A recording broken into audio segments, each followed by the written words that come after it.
सत श्री अकाल, परमप्रीत फ्रॉम लीडाइल्स एंड इमिग्रेशन सर्विसेज। आज हम बात करने जा रहे हैं यूके इमिग्रेशन की। जैसा कि आपको पता ही है कि लास्ट ईयर ऋषि सुनक जी की गवर्नमेंट ने, जो कि कंजर्वेटिव पार्टी की गवर्नमेंट थी, काफी सारे ऐसे रूल्स लागू किए थे जिसमें उन्होंने इमिग्रेशन को कंट्रोल करने के लिए, इमिग्रेशन को कर्ब करने के लिए ये रूल्स लागू किए गए थे। अब जो नई पार्टी बनी है, लेबर पार्टी, इन्होंने आके एक रिव्यू किया है और इन्होंने अब कुछ रूल्स ऋषि सुनक जी की गवर्नमेंट के उन्होंने नहीं इम्प्लीमेंट किए और कुछ लॉज को वो एज इट इज ही रखना चाहते हैं। उन्हीं के बारे में आज हम बात करने वाले हैं। तो चलिए सबसे पहले हम एक ओवरव्यू लेते हैं कि ऋषि सुनक जी की गवर्नमेंट के कौन कौन से ऐसे लॉज थे जो लास्ट ईयर इम्प्लीमेंट हुए थे। सबसे पहला जो लॉ लेके आए थे ऋषि सुनक जी की गवर्नमेंट, वो ये थे कि डिपेंडेंट वीजाज जो है बंद कर दिए गए थे। जैसे कि जो केयर वर्कर वीजा पे यूके में आते थे या फिर जो स्टूडेंट्स थे अपने साथ अपने डिपेंडेंट्स लेके आते थे, अब वो बंद कर दिए गए थे। दैट मीन्स अब जो भी स्टूडेंट वीजा पे जाएंगे मास्टर प्रोग्राम में, वो अपने स्पाउस को नहीं साथ में लेके जा सकते, अपने डिपेंडेंट्स को अपने साथ में वो नहीं लेके जा सकते हैं।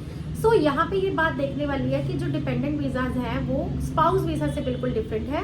स्पाउस वीजा पे भी कुछ रूल्स बने हैं, वो हम आगे बात करने वाले हैं उसके रिगार्डिंग। जो सेकंड रूल था वो ये था कि इमिग्रेशन हेल्थ सरचार्ज को बढ़ा के 624 पाउंड से बढ़ा के 1035 पाउंड के आसपास इसको रख दिया गया था। उसके बाद जो थर्ड रूल था वो ये था कि जो भी यूके में स्किल्ड वर्कर वीजा पे आएंगे उनकी सैलरी थ्रेशोल्ड 38,700 पाउंड डिसाइड कर दी गई थी। मतलब के लिए जो भी यूके में स्किल्ड वर्कर वीजा पे रहेंगे या स्किल्ड वर्कर वीजा पे आएंगे उनकी सैलरी 38,700 पाउंड तो होनी ही चाहिए। इसमें अच्छी बात ये थी, जो हेल्थ केयर और सोशल केयर वर्कर वीजाज पे आए थे, हेल्थ केयर और सोशल वर्कर्स थे, उन लोगों को ये थोड़ी सी छूट दी गई थी। वो लोग इसमें से इस लिस्ट में नहीं डाले गए थे। दैट मीन्स उन लोगों के ऊपर ये रूल लागू नहीं होता। अगर उनकी सैलरी 38,700 पाउंड से कम भी है तो भी कोई प्रॉब्लम नहीं। लेकिन जो लोग हेल्थ केयर या सोशल केयर वर्कर्स नहीं है और वो किसी और कैटेगरी में यूके में आ रहे हैं स्किल्ड वर्कर वीजा पे, तो उन्हें 38,700 सैलरी तो मेंटेन रखनी ही पड़ेगी। ये चलिए हो गया हमारा थर्ड रूल। जो फोर्थ चेंज इमिग्रेशन में लेकर आए थे ऋषि सुनक जी की गवर्नमेंट, वो ये थी कि शॉर्टेज ऑक्यूपेशन लिस्ट को रिवाइव किया गया था और जो शॉर्टेज ऑक्यूपेशन लिस्ट थी उसमें से कुछ ऑक्यूपेशंस को निकाल के कुछ को ऐड किया गया था। तो कम्प्लीटली इसका एक रिवाइवल किया गया, जिसमें एक खास बात ये उन्होंने बोली थी कि जो भी शॉर्टेज ऑक्यूपेशन लिस्ट बाहर से किसी को ऑक्यूपेशन लिस्ट के मुताबिक किसी को काम करने के लिए बुलाएंगे तो उन्हें सैलरी एक ब्रिटिशर के मुताबिक ही देनी पड़ेगी। दैट मीन्स अगर कोई बाहर से आ रहा है तो उनको उतनी ही सैलरी देंगे जो यहाँ पे एक ब्रिटिशर से काम करवाने के लिए दी जाती है। अब यहाँ पे इस चेंज को लाने का मकसद ये था कि हम आउट ऑफ द कंट्री किसी को यूके में ना बुलाएं और यूके में ही जो स्किल वर्कर्स हैं या फिर जो उस शॉर्टेज ऑक्यूपेशन लिस्ट की डिमांड के अकॉर्डिंग जो फिट हो सकते हैं वो यूके से ही वर्कर्स उठाए जाए, ना कि कहीं बाहर से लेके आए जाए।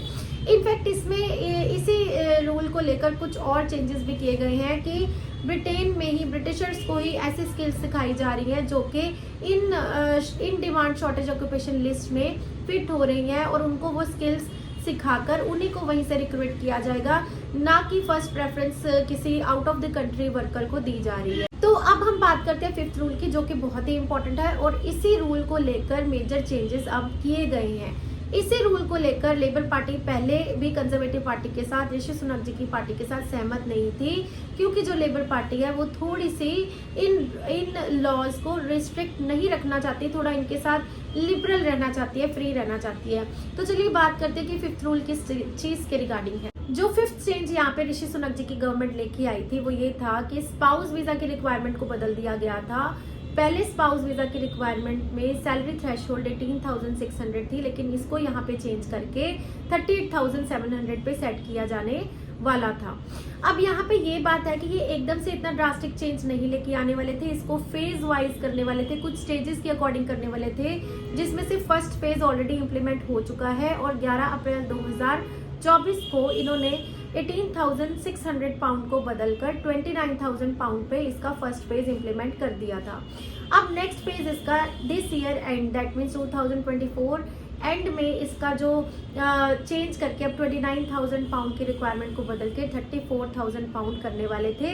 और उसके बाद नेक्स्ट ईयर 2025 अर्ली 2025 में ही इन्होंने 38,700 पाउंड पे इसको लेके जाना था। लेकिन जो न्यू गवर्नमेंट आई है, लेबर पार्टी की गवर्नमेंट, इसने अब यहाँ पे इस पे रिस्ट्रिक्शन ऐड ऑन कर दी है और इस मेजर चेंज को उन्होंने रोक दिया है। दैट मीन्स उन्होंने जो रिव्यू किया था उन रिव्यूज के अकॉर्डिंग अब जो सैलरी है ब्रिटिश नेशनल्स की वो 29,000 पर ही होल्ड कर दी है। सो यहाँ देखने वाली ये बात है कि जो लेबर पार्टी है, जो फिलहाल यूके की गवर्नमेंट है, इन्होंने पहले 4 रूल्स को तो बिल्कुल चेंज नहीं किया, लेकिन जो 5th रूल है उसे उन्होंने चेंज कर दिया है। अब जो फेज वाइज जो सैलरी थ्रेशोल्ड को बढ़ाना था, मिनिमम इनकम की रिक्वायरमेंट को बढ़ाना था, वो इनकम रिक्वायरमेंट को रोक कर 29,000 पे होल्ड कर दिया गया है। और ये सारी चीज़ मैक कमेटी को रिव्यू करने के लिए अगेन दे दी गई है कि फर्दर अगर इसमें कुछ चेंजेस हैं तो फिलहाल के लिए वो 29,000 पे फ्रीज कर दी गई है, बट अगर फर्दर चेंजेस आएंगे तो वो डेफिनेटली हम सबको ये इसके बारे में इन्फॉर्म करेंगे। सो ये सारे रिव्यू के बाद फिलहाल के लिए अगर कोई ब्रिटिश नेशनल है और वो अपने स्पाउस को बुलाना चाहता है तो उसकी सैलरी थ्रेशोल्ड 18,600 पाउंड से बढ़ा के जो है 29,000 पाउंड्स पे फ्रीज कर दी गई है। सो अगर आप चाहते हैं कि मैं इसी तरीके की और न्यूज आपके सामने लेकर आऊं, जो इन्फॉर्मेशन आप अगर कुछ लेना चाहते हैं तो डेफिनेटली आप इसे सुन के कमेंट सेक्शन में वो लिख सकते हैं। मैंने अपनी तरफ से बेस्ट एफर्ट डाले ताकि आप सभी के लिए कुछ जो इन्फॉर्मेशन है उसे सिंप्लीफाई करके प्रोवाइड कर सकूं, क्योंकि काफी सारे ऐसे क्वेश्चंस मेरे पास आते रहते हैं कि मैम जो डिपेंडेंट वीजाज हैं वो कब खुलेंगे या फिर वो चल रहे हैं। आई नो काफी सारे ऐसे सोर्सेस हैं जो कह रहे हैं कि अभी भी डिपेंडेंट वीजा लग रहे हैं, बट ऐसी कोई भी इंफॉर्मेशन जो है ऑफिशियल साइट्स पे कहीं मेंशन नहीं है।